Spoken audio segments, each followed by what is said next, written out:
नमस्ते मंडळी. आपण एखादं नवीन काम हाती घेतो.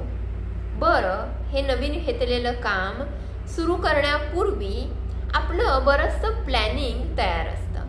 मला हे असं असं करायचं आहे, मला ते तसं करायचं आहे, या वेळेमध्येच मला हे पूर्ण करायचं आहे, या माणसांना मला भेटायचं आहे, असं करायचं आहे, तसं करायचं आहे, असं बरंचसं प्लॅनिंग आपलं तयार असतं. बऱ्याचशा गोष्टी आपण ठरवलेल्या असतात. ते काम सुरू होतं. बरं, ते काम सुरू झाल्यानंतर सुद्धा आपल्या मनात असतं, आता हे मी सुरू केलं आहे, आता हे मला एवढ्या वेळामध्ये पूर्ण करायचं आहे, मला हे असं करायचं आहे, तसं करायचं आहे. का काही गडबड होता कामा नये आणि आपल्या हातून काही चूक घडता कामा नये याची आपण खबरदारी घेत असतो. पण नेमकं होतं काय, काहीतरी नकळतपणे छोटीशी चूक आपल्या हातून घडते आणि ते काम बिघडायला सुरुवात होते किंवा त्याचे काहीतरी भलतेच परिणाम आपल्याला आता मिळणार असतात.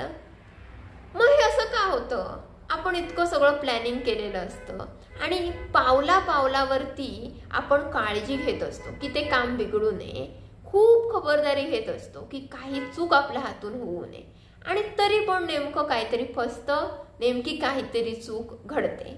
असं का होतं? तर याच्या काही गोष्टी आहेत. बघा, कोणतंही काम सुरू करण्यापूर्वी आपल्या मनामध्ये 3 गोष्टी रेंगाळत असतात.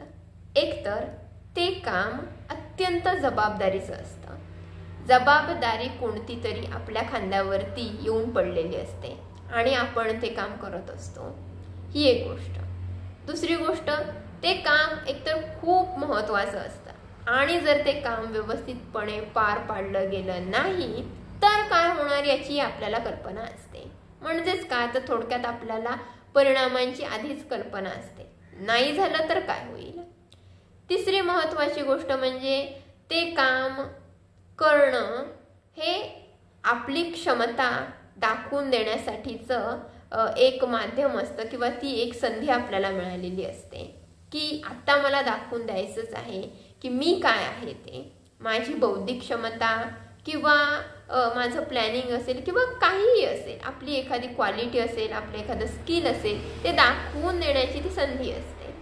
असं काहीतरी असतं आणि हे मनात घेऊन आपण ते काम सुरू करतो. नाही, हे आता चुकता कामा नये आणि काही गडबड होता कामा नये. पण या भीतीच्या छायेखाली वावरत असतानाच नकळत आपल्या हातून काहीतरी चूक घडते. तर हा होता आजचा व्हिडिओ. तुमच्या बाबतीमध्ये हे कधी असं घडलं आहे का की तुम्ही एखादं काम हाती घेतलंय आणि नेमकं काहीतरी त्यात फसलं? घडलं असेल तर तुमच्या प्रतिक्रिया जरूर कमेंट बॉक्समधून कळवा. तुमचे अनुभव जरूर कमेंट बॉक्समधून लिहा. हा होता आजचा व्हिडिओ. आवडला असेल तर लाईक करा आणि शेअर करा. बाय.